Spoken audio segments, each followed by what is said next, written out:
තරමට ඉංගම් පොම පොඩි ළමා පොම ඇදිදි ගැස් තියන නඩුවේ කවුරුද නෝකාඩු කිව්වේ කවුරුද නෝකාඩු කිව්වේ තරමට ඉංගම් පොම පොඩි ළමා පොම ඇදිදි ගැස් තියන නඩුවේ ඔය දවස තාම තරුණයි නම් මග පෙනෙන තරම සොඳුරුයි නම් මග දොටදී හමු වෙලා හොඳ රස කතා ගන්නට පොදුරලා ඔය දවස තාම තරුණයි නම් මග පෙනෙන තරම සොඳුරුයි නම් මග දොටදී හමු වෙලා හොඳ රස කතා ගන්නට පොදුරලා අහංකාර නගරේ පුරකනාත් බලන්නේ තරමට ඉංගම් පොම පොඩි ළමා පොම ඇදිදි ගැස් තියන නඩුවේ කවුරුද නෝකාඩු කිව්වේ කවුරුද නෝකාඩු කිව්වේ තරමට ඉංගම් පොම පොඩි ළමා පොම ඇදිදි ගැස් තියන නඩුවේ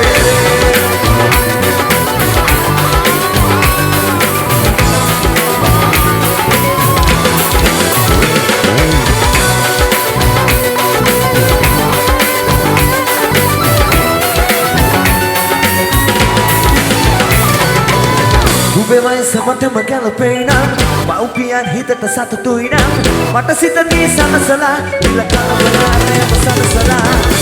ඔබේ වයස මටම ගැලපෙයි නම් මව්පියන් හිතට සතුටුයි නම් මට සිතදී සනසලා ඉල කලබලයම සනසලා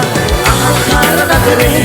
පුරකනාට බලන්නේ තරමට ඉංගම් පොම පොඩි ළමා පොම ඇදිදි ගැස් තියන නඩුවේ කවුරුද නෝකාඩු කිව්වේ කවුරුද නෝකාඩු කිව්වේ තරමට ඉංගම් පොම පොඩි ළමා පොම ඇදිදි ගැස් තියන නඩුවේ